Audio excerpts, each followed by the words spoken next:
Mi nombre es Horacio Irizarry, soy socio APRESID, miembro del Grupo Regional del Campillo, del sur de Córdoba, y estoy aquí para participar junto con ustedes al taller denominado Maní 2.0. Antes que me olvide, les voy a pedir por favor silenciar los celulares, así podemos tener un desarrollo normal de la charla. Como les dije, el taller va a estar a cargo del ingeniero Gabriel Garnero. Gabriel es asesor privado en el norte de La Pampa y sur de Córdoba desde el año 1986. Gabriel hizo el primer girasol en la zona norte de La Pampa y sur de Córdoba en el año 92 en directa. Desde los albores de la década del 90 está ligado a Presid como socio, es difusor de todos los sistemas que tengan que ver con la sustentabilidad de los procesos productivos, colaborador permanente con el Colegio de Ingenieros Agrónomos de la provincia de La Pampa, especialmente en lo que hace a la conservación de suelos. Desarrollo de nuevas tecnologías a nivel comercial, por ejemplo, bajas en las densidades de siembra de maíz, soja, girasol, y a nivel gran cultivo, aportes de micronutrientes y bioestimulantes en los cultivos. Y además difusión de la utilización de los cultivos de cobertura entre los productores y profesionales de la actividad. Gabriel, dejamos con vos el manejo. Bueno, buen día. Un especial agradecimiento a la gente de APRESID porque me dio otra vez la oportunidad de estar sobre una temática que no, en cierto modo no me agrada, no es muy fuerte, pero forma parte de una realidad para los profesionales que estamos en la zona sur de Córdoba y norte de la Córdoba, con la cual tenemos que estar lidiando a diario, y una de las bases de APRESID es la participación y salir hacia afuera. Vamos a ver ahora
porqué de esto.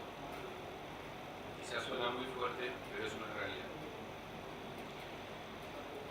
Más de lo mismo, nosotros sabemos que el calentamiento global está entre nosotros. Hemos pasado de 350 que teníamos que estar en este año, según las proyecciones de Hawái, a 430 partes por millón de dióxido de carbono. ¿Qué significa esto? Que los que estemos encarando siembras en directa y acumulación de rastrojos nos puede llegar a pasar esto. Esto se hizo en las instancias Santa Felicita para saber el efecto de la cobertura sobre los suelos. Un maíz fue con un rastrillo estelar, fue hecho una andana, luego se procedió a tener la andana toda en un determinado lugar, se quemó y finalmente vino lo que tenía que venir, el impacto de la gota de lluvia y la cerrazón de los poros del suelo y con respecto a la parte que tenía cobertura ningún problema. Yo dije, esto ¿para qué me podía servir?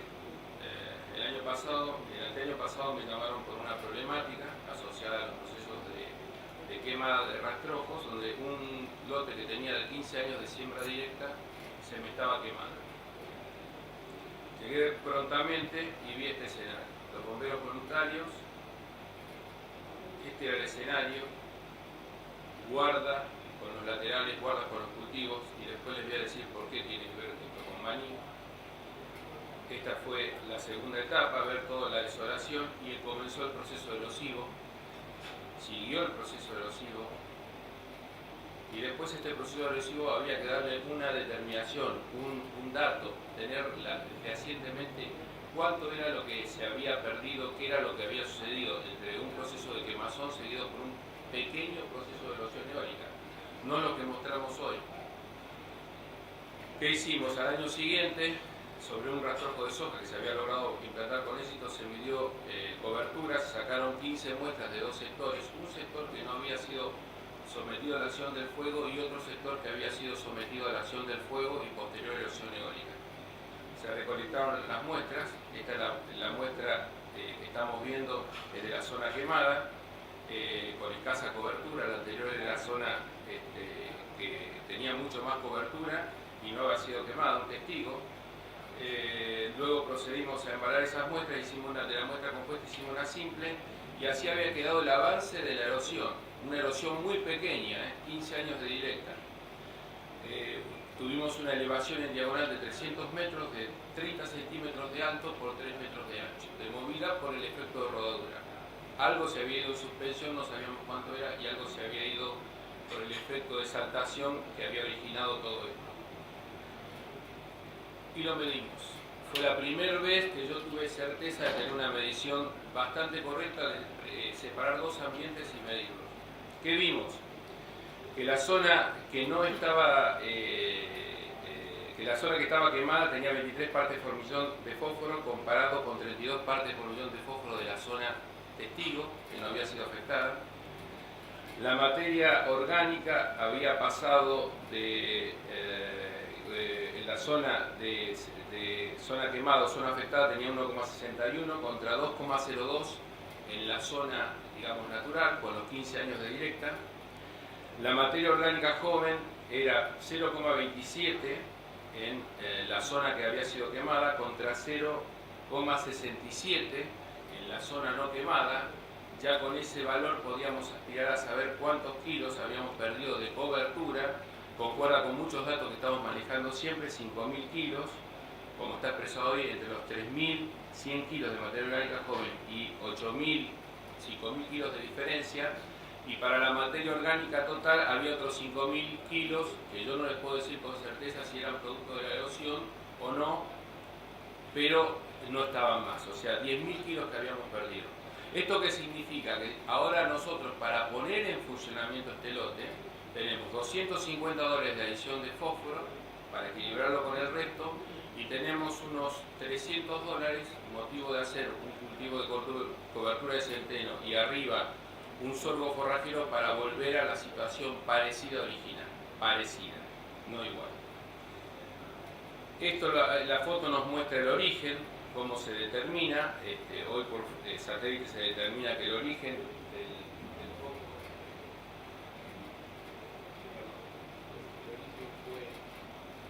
fue el diagrama del pulgar del campo vecino y fue hacia todo el otro campo. Acá tenemos un destino, claramente se ve, una zona testigo contra una zona central. Y 3 meses después, con la soja arriba, como todavía seguía viéndose el tema.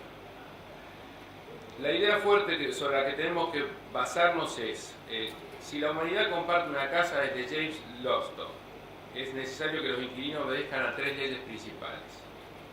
Contentarse con su parte, limpiar después de servirse de ella y conservar la casa en buen estado para los futuros ocupantes, recordando que no somos propietarios de la casa ni la alquilamos. Es un préstamo del que gozamos. Esto ya lo hemos escuchado varias veces, pero aparentemente en la práctica no lo hacemos. ¿Qué estamos viendo con el maní hoy?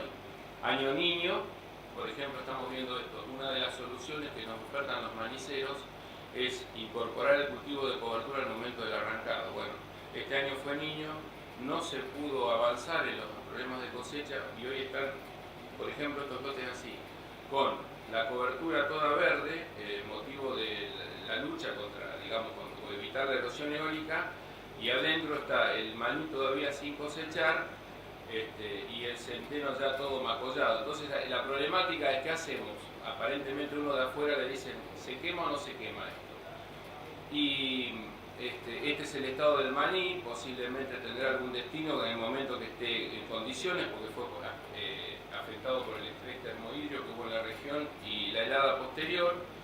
Pero yo digo siempre, en La Pampa tenemos las franjas, y las franjas, aunque se queme ese rastrojo verde, son el reaseguro para que nosotros no tengamos ningún problema. Esas franjas de maíz son el reaseguro para que no tengamos ningún problema. Pero realmente, ¿se están haciendo las cosas bien? No, no se están haciendo las cosas bien, y después ya van a ver por qué. Entonces, esta franja de maíz es lo que ha trabajado el colegio junto con las asociaciones y los organismos de suelo, con el Ministerio de la Producción, varias organizaciones y el Colegio de Ingenieros Agrónomos para llegar a esto. Entonces, cuando nosotros vamos a la práctica vemos esto: franjas de 10 con 40 metros de cultivo de cobertura y 65 metros de cultivo de maní, de ancho. Tendría que ser por ley 40 metros y 10 metros. O sea, cada vez se van ampliando las franjas de maní, manteniéndose las de maíz como cultivo de cobertura, y las cabeceras cada vez son más anchas. Si ustedes observan la foto, hay algo raro en el maíz. Recordar que el 20% deben ser franjas de maíz de la superficie, el ancho. Hay algo raro. El maíz no está. No está el maíz. ¿Qué pasó? Sí, ustedes se ríen, pero esto es muy doloroso. ¿Es razonable realizar esta labor cultural? ¿Qué nos está sucediendo como sociedad para llegar a esto? Está viendo una resolución, un decreto, no una ley coercitiva.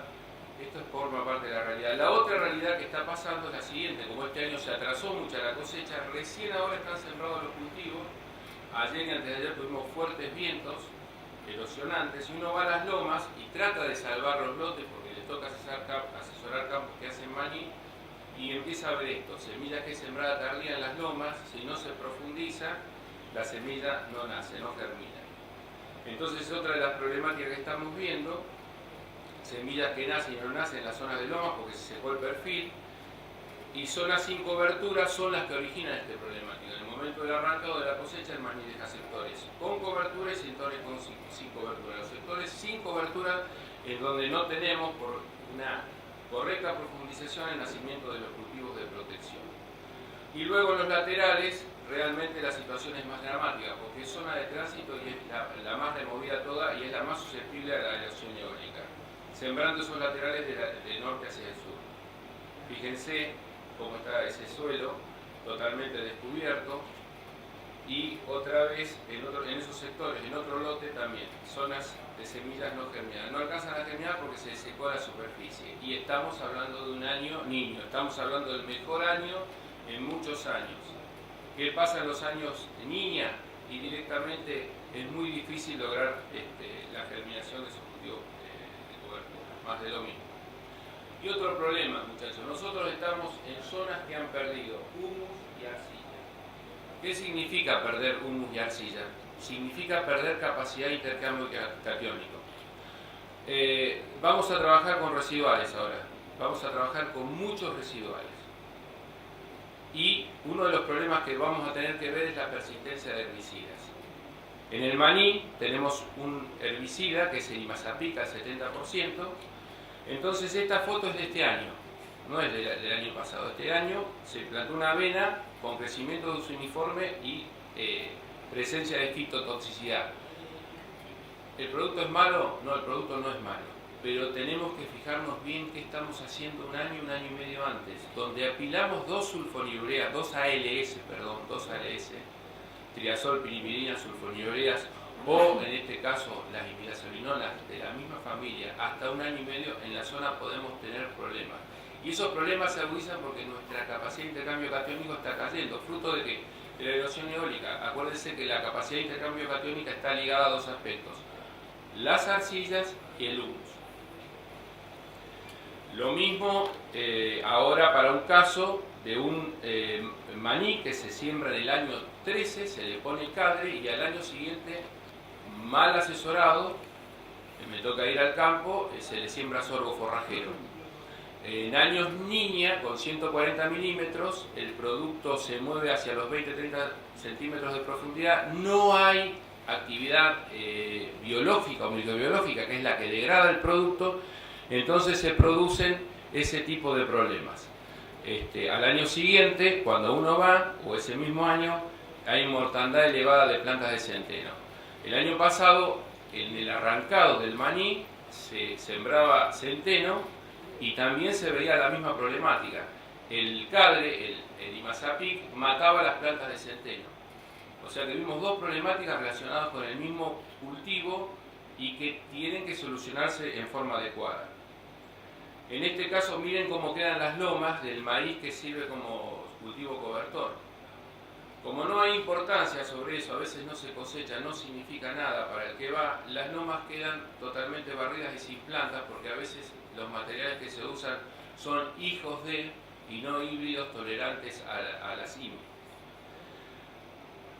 Y el año pasado se dio también la afectación de sorgos forrajeros. Un año después de haber estado el Imazapic en el lote, se dio la afectación de los sorgos forrajeros, que nacieron desuniformes, que nacieron con esa sintomatología de amarillamiento, podamiento de raíces, falta de raizamiento. Cuando uno los tiraba se quedaban con la planta fácilmente y poco desarrollo. Acá no pasó nada en este suelo, llegamos y se pudo recuperar. El colega no sabía que podía pasar esto, o sea, no debemos sembrar sorgo forrajero, debemos sembrar materiales HCl o materiales resistentes al Clearfield. Y en otro caso, en otro establecimiento de la zona, se volaron 200 hectáreas de sorgo forrajero y hoy es un médano todavía activo. El gradiente de afectación, plantas de sorgo forrajero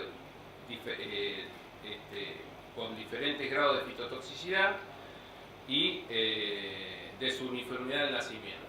Todas cosas solucionables desde el punto de vista técnico, pero que en la práctica no se dan. Gracias.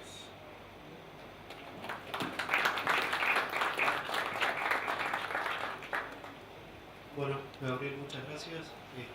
Creo que has dicho muchas cosas como para despertar mucha curiosidad e inquietud para preguntas, así que dejamos abierto el espacio. Por favor, levantan la mano y le acercamos el micrófono así pueden hacer la pregunta.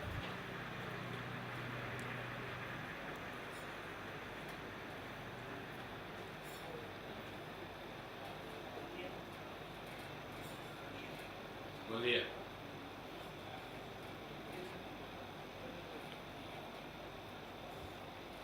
¿Cómo le va? Más que una pregunta, quiero hacer un aporte. Yo soy de la zona sur de Córdoba. Hace más de 12 años que trabajo con el maní. No voy a discutir la peligrosidad de trabajarlo.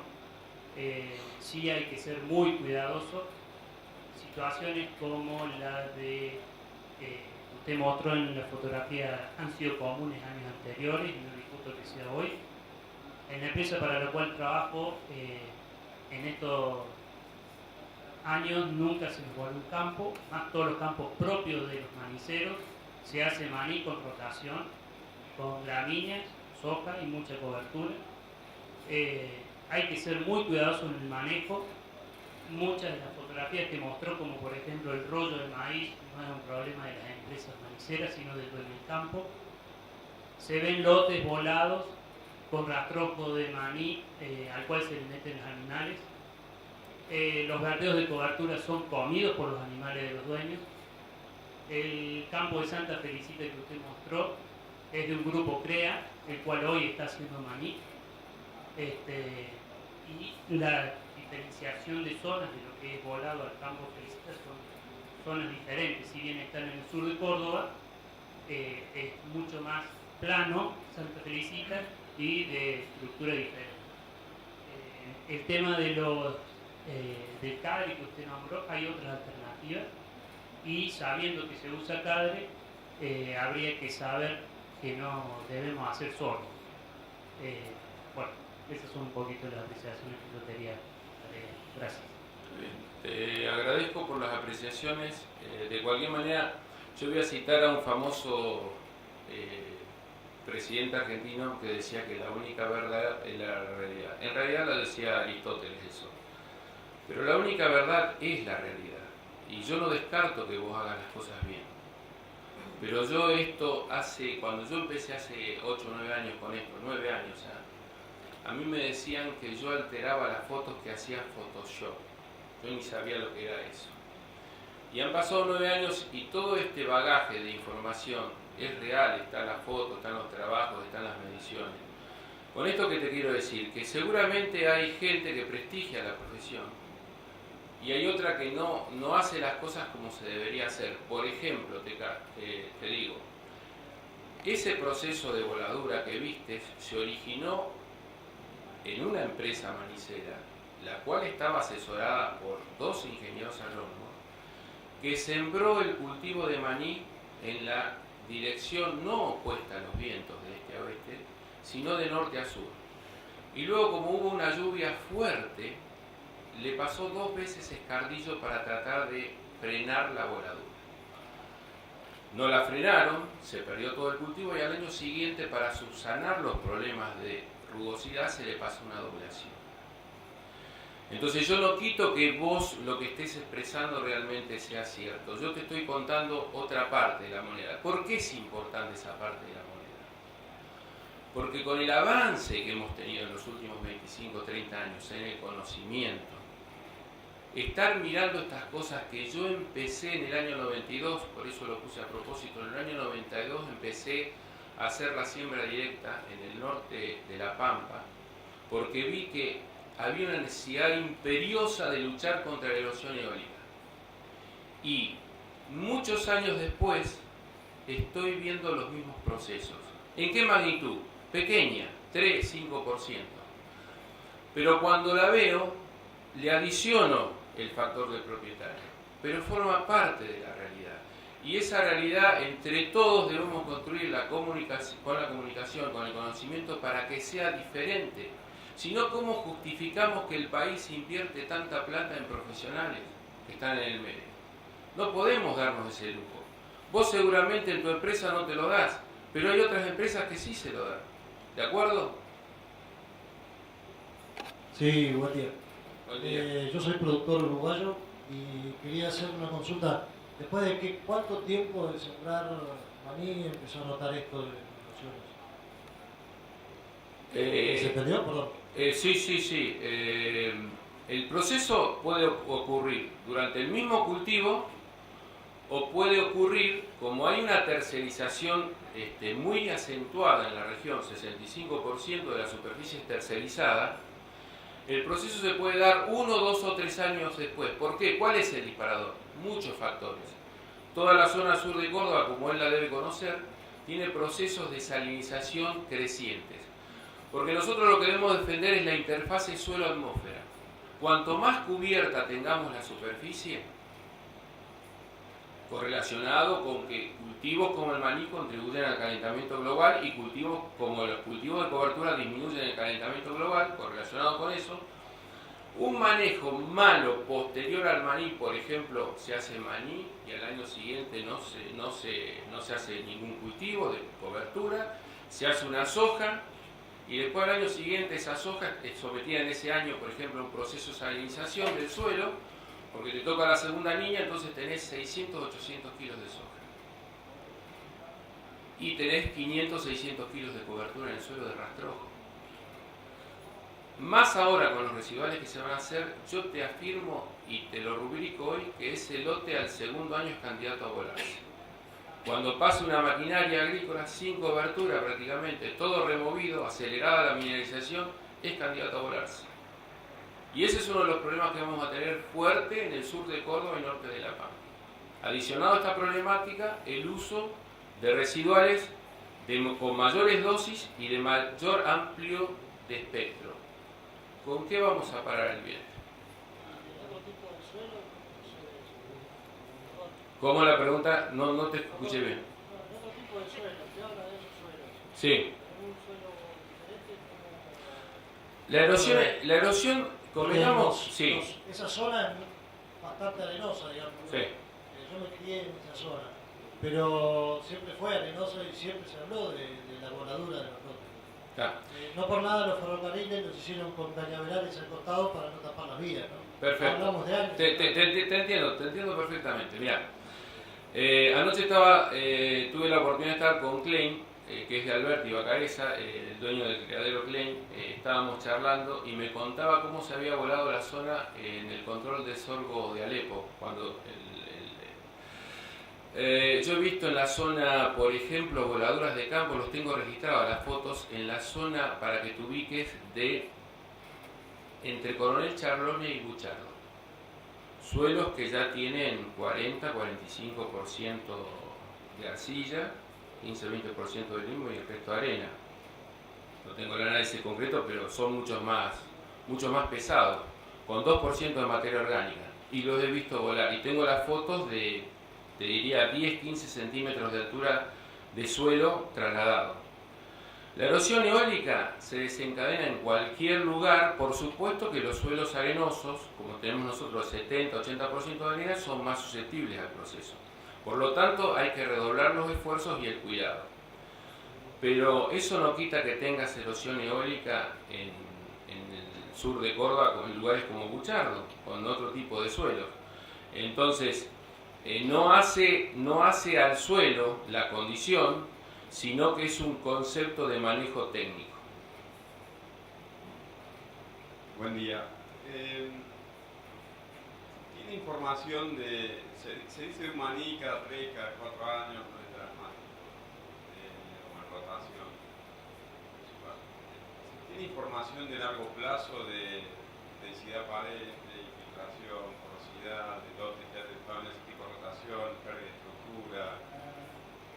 ¿Tiene algo de eso? No, o el problema es solo... yo te voy a contestar esa muy buena pregunta, excelente pregunta. Porque uno dice, ¿por qué no hay información? Por ejemplo, en una época la Cámara, creo que era del Maní, fue a la agencia de General Pico a hacer estudios en La Pampa sobre la problemática. No sé cuál es el motivo, pero no duró más de 9 meses el estudio. Sí puse como referencia, porque no me lo preguntaron, es el sistema de conservación de los recursos naturales de Estados Unidos. ¿Se acuerdan las frases? Este suelo está desnudo, este suelo está hambriento, está sediento y tiene fiebre. ¿Ustedes han ido a tomar en algún lote desnudo en la loma la temperatura del verano? Doblas, por ejemplo, que la tomamos 70 grados centígrados.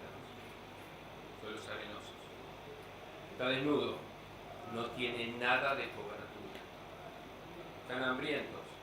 Con la erosión eólica existe siempre. Aún con cobertura existe. El promedio de erosión eólica de los suelos en Embajador Martín y suelos pesados, arcillosos, es de 70 kilos por año. Y el promedio de erosión eólica en nuestra zona es de 300 kilos por hectárea año. Bustiazo Intandil. Mediciones realizadas por él. O sea que siempre es imperceptible, pero existe el proceso de erosión eólica. Eso, lo que estoy mostrando yo, es la última aberración humana, pongámosles así. Porque para llegar a eso hay que hacer las cosas muy mal, pero muy mal. Entonces, no hay datos prácticos y no hay mediciones, porque hay intereses y hay estructuras de pensamiento dominante que por un factor económico hacen que estas cosas sucedan, ¿sí? Y después lo que no hay es conciencia por parte del productor de exigir, si ha habido un trabajo razonable hecho por un colegio de ingenieros agrónomos, por la Asociación de Suelos de La Pampa. Mire a quién tenemos, a Alberto Quiroga y a Ricardo Hevia, que han trabajado en estos proyectos. O sea, es un lujo tener esa gente. Y sin embargo, cuando vamos a la práctica, estas cosas se ven y mucho. El año pasado, acá está Irizarry, no me deja mentir, el sur de Córdoba, General Roca, era un volcán. Había días que era un volcán. Las mujeres, algunas, las que limpian, dicen, hay que ser heroico para vivir en La Pampa. Hay días que hay que ser heroico. Las casas a la mañana están de una forma y a la tardecita, después de un día de 10, 12 horas de viento, de suspensión, de polvo, uno pasa el dedo por cualquier lado y están llenos de polvo marino, se meten hasta dentro de la casa por más que uno esté cerrado. O sea, son condiciones que nosotros debemos tratar de mejorar. Es una realidad. Y hoy tenemos un montón de armas para mejorar eso. Pero datos concretos no hay. Yo son los primeros que te mostré hoy de un trabajo en particular y no hay jurisprudencia. Ese trabajo de una quemazón no tengo jurisprudencia. Estoy trabajando con el abogado porque no hay jurisprudencia. ¿Qué tal? Buenos días. Buen día. Yo soy productor de maní también de la zona del sur de Córdoba, con campos propios y campos arrendados. La consulta, ahí uno que anda mucho por la zona y conoce, ¿usted tiene realizado fotos de lotes o campos donde se trabaja mucho con ganadería sobre el pastoreo de los lotes y la posibilidad de erosión eólica? ¿Qué datos tiene sobre eso? Mira, yo tengo como pasión sacar fotos no solamente relacionadas con el maní, sino relacionadas con otros cultivos. Hay un concepto acá que está muy en boga, que es el concepto que uno escucha, sembrar directamente. El anteaño pasado tuvimos lotes de 20 años, no de siembra directa, de sembrar directamente, sin presencia de maní, escuchá bien esto, sin presencia de maní, que se han volado. ¿Está? Con esa pauta te digo qué tan difícil y qué tanta precaución tenemos que tener para trabajar en nuestra zona. Nunca habían tenido maní y se volaron. Y por una mala decisión técnica primero, de la que me tocó ser responsable, por eso te la cuento. En sistemas donde se nos ha caído la materia orgánica joven del 2%, 1,8 que tenía la zona, a 1,1, hacer el doble knockout para matar malezas y luego tener la impericia de alguien que decide sembrar a favor del viento, termina en un proceso de erosión eólica sin haber tenido maní. ¿Está? Entonces, si nosotros todavía al cultivo de maní, porque yo lo he visto las dos, no las he traído porque me parece ya muy dantesco, hacer rollos del maní, y he visto, sí, durante años tirarle a los lotes la hacienda encima para pastorear el maní. Pero eso me parece que ya es más o menos como lo que yo te mostré, hacer la franja y después aprovecharla para hacer rollos. Creo que no tendríamos ni que estar hablando.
zonas susceptibles, pero el maní Sí. no produce todo eso.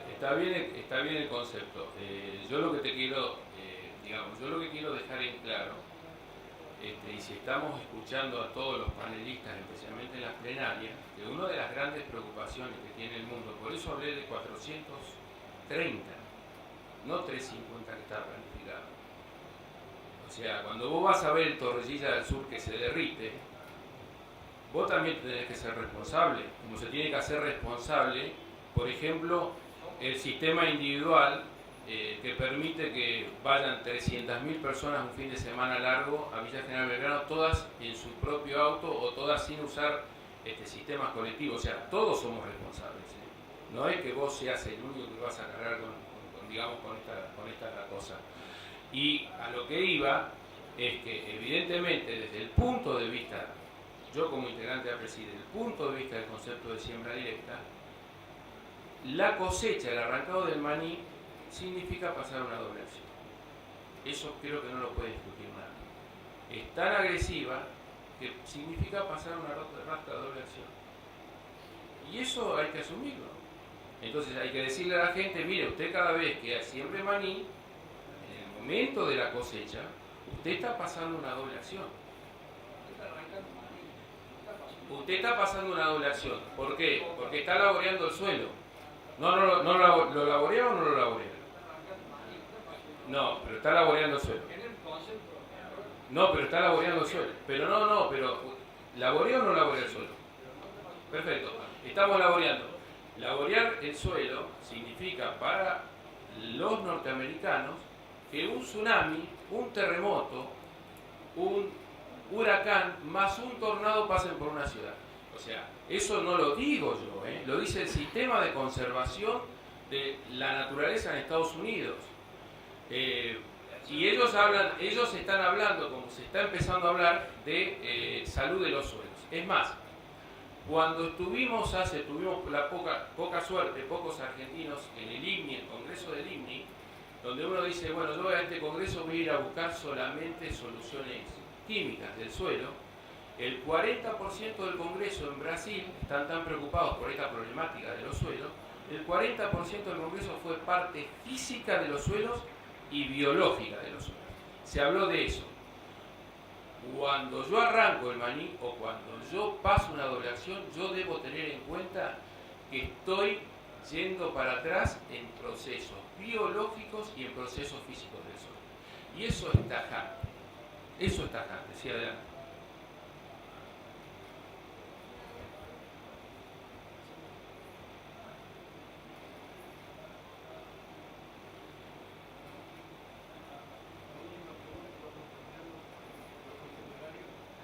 Bueno, también un comentario, una reflexión. Me parece que por ahí está muy bueno tratar de dar importancia a los errores que se cometen para preservar los sistemas, dándole prioridad a la sustentabilidad. Pero lo que no coincido es con la apreciación que un cultivo puntual, como puede ser el maní, que lleva una remoción del suelo, veamos que sea la causa de la pérdida de sustentabilidad de un sistema. Yo creo que acá, como en todo, la clave es la gestión. Si hablamos pérdida de densidad aparente, de estructura de suelo, posiblemente que eso ocurra, pero tenemos que ver de qué manera recuperarla sin que impacte en el sistema. En la zona centro de Córdoba tenemos 40 o 50 años de agricultura con maní y los suelos no es que se hayan perdido por la causa del maní. Como todo sistema, yo creo que hay que gestionarlo, pero no es bueno demonizar un cultivo, sino es aportar prácticas. Yo creo que se habló poco, después del maní, cuál es el mejor sistema para generar la cobertura. Se habló que si hacemos un boleo de verdeo, tenemos posibilidades de que lo tape el maní, pero ¿cuánto hablamos de gestionar ese cultivo de cobertura prearrancada para que no gestione problemas en la trilla y nos asegure sustentabilidad en el lote? O sea, yo creo que el maní es un cultivo necesario, es una economía regional importante. Lo que sí falta es trabajar en la gestión. Los técnicos responsables debemos abocarnos para incluirlo en un sistema y no tratar de erradicarlo en los sistemas. Perfecto. Yo trabajé durante mucho tiempo en la ley de La Pampa.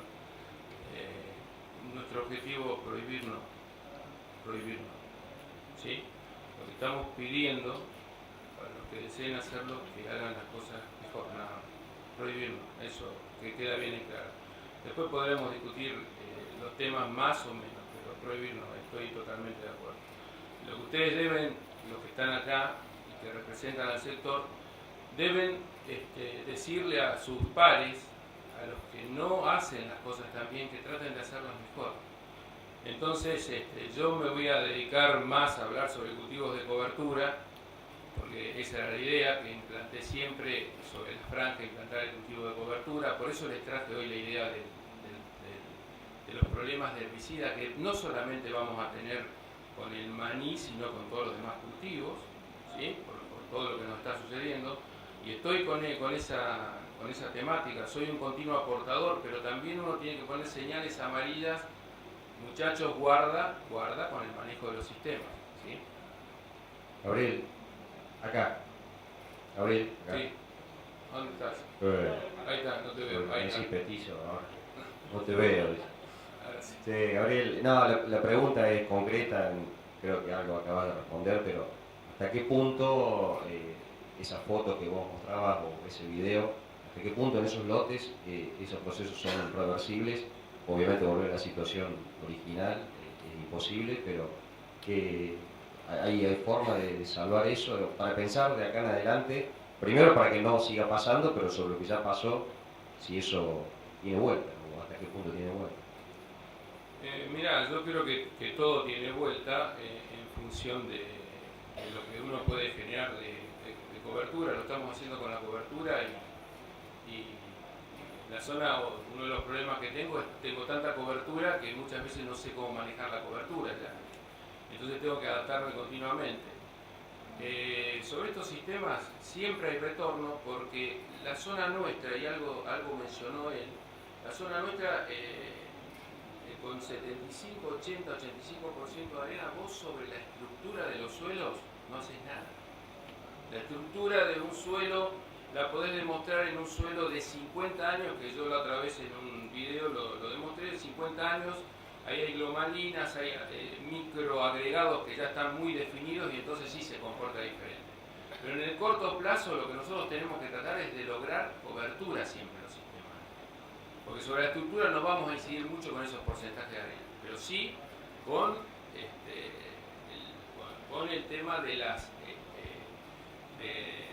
de la cobertura vamos a evitar los procesos erosivos. Ese es el gran punto. Entonces, uno esperaba, yo en el fondo tenía el deseo de que, por ejemplo, ya que están acá, que Córdoba tuviese ya algún eslabón o hubiese decidido este año algo con respecto al tema del manejo del suelo. Ahora resulta que me mostré fotos de La Pampa, muchas que me tengo que empezar a cuidar la espalda en La Pampa. En La Pampa ya se está, decían los franceses, dicen dejar hacer, dejar pasar. Se está pasando eso, dejar hacer para dejar pasar. Pasa el tiempo y en vez de avanzar, y en vez de ver cultivos de cobertura como entre las franjas, y en vez de ver todo, vamos achicando y vamos comiendo. Entonces, ese es el tema que me interesa. Gabriel, estamos sin tiempo. Realmente quiero agradecer a todos los que han participado. Es muy interesante, muy importante la participación y la charla que podamos generar, el intercambio de opiniones. Creo que de esta manera es la forma en la cual colaboramos a generar más conocimiento y a evitar cuestiones que son dolorosas para todos, ¿no? No se trata de un cultivo o de otro cultivo, creo. Con lo cual, insisto, creo que es muy importante lo que se genera acá, lo que charlamos. Las puertas están abiertas para seguir intercambiando y tratando de no generar los problemas que vemos que ocurren por diversas causas. Desde ya les agradecemos su participación. Estaría para seguir una hora más, no podemos, tenemos que dejar paso al siguiente taller, así que le damos agradecimiento a Gabriel y a ustedes que estuvieron en la Gracias a todos por haber participado.